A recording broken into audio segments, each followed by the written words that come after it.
possible, mais bon.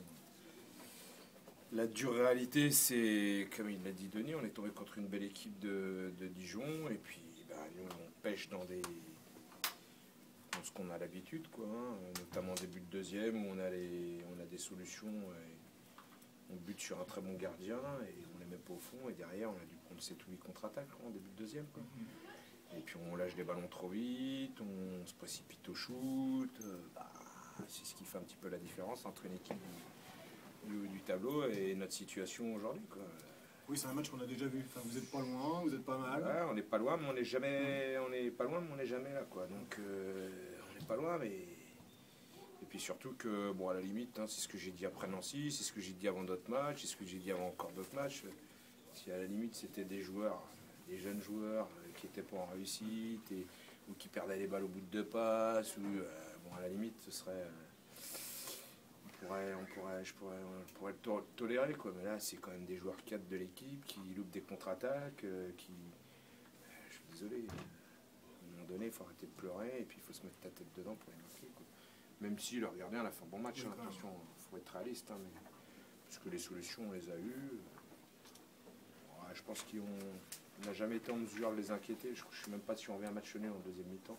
On a toujours été à -1, -2. En première, t'es pas mal, t'es à 12-9. En première, ouais. Mais après, je pense qu'en première, on est en sur-régime par rapport à eux. On est en sur-régime en première mi-temps par rapport à eux, ça c'est une évidence.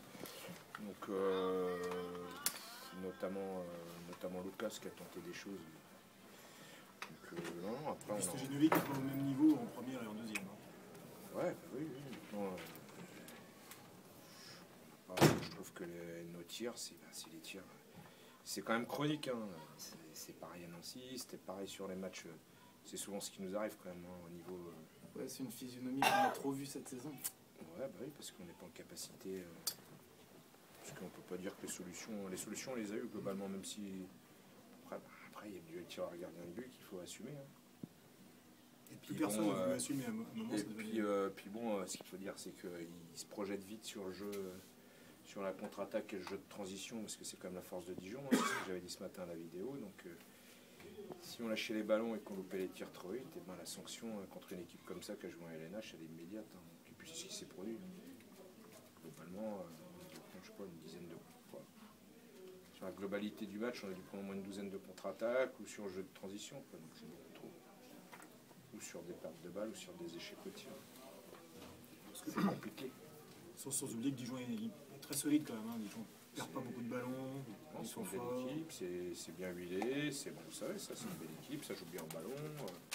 Et puis contrairement au match aller où je pense qu'ils jouaient pas, c'est une équipe qui jouait pas aussi bien, là ça fait quand même quelques matchs. Je trouve que pour avoir vu les 4 derniers matchs de Dijon, ça joue bien au ballon, c'est propre, ça perd pas de balles, il n'y a rien à dire. Pour Angers Noyance, c'est l'enjeu qui a pris beaucoup de place dans les têtes de vos joueurs. Franchement, parce qu'un joueur qui a fait la Ligue des Champions et qui a fait la Coupe d'Europe, c'est l'enjeu quand il loupe des tirs en contre-attaque tout seul devant le gardien. Il faut arrêter ça. Non, c'est pas l'enjeu. Non, pour moi, c'est pas l'enjeu, c'est pas l'enjeu, ça n'a rien à voir. Parce que des matchs en jeu, à domicile, on fait que ça. Donc, vu notre situation, on a fait que ça. Donc, tous les matchs qu'on a joués ici, c'était des matchs importants. C'était un match. Maintenant, et je pense que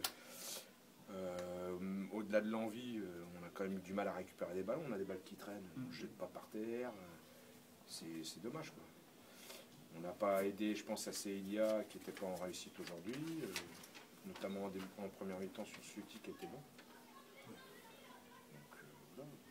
C'est un résultat somme toute logique. Maintenant, on n'a plus qu'à espérer que Dijon batte Massy la semaine prochaine pour qu'on puisse rester en Pro D2. Est-ce que vous voyez vous maintenir? Comment? Vous voyez vous maintenir? Franchement, si Dijon produit le jeu qu'ils ont produit aujourd'hui, la semaine prochaine contre Massy, je ne vois pas perdre. C'est mieux. Je ne vois pas perdre, franchement. Maintenant, comme l'a dit Denis, un match de hand, j'en ai tellement vu qu'on ne sait jamais. Mais bon. J'ai vu Massy la semaine dernière à Ponto, je viens de voir Dijon aujourd'hui. Ça me paraît compliqué que maintenant, on ne sait jamais, mais J'espère que Massy, en plus, bon, comme l'a dit Denis, ils ont encore quelque chose à jouer, donc heureusement pour nous. Parce que je ne vois pas les gagner à Aix. Hein. Ça va être un peu compliqué. C'est fini, ils sont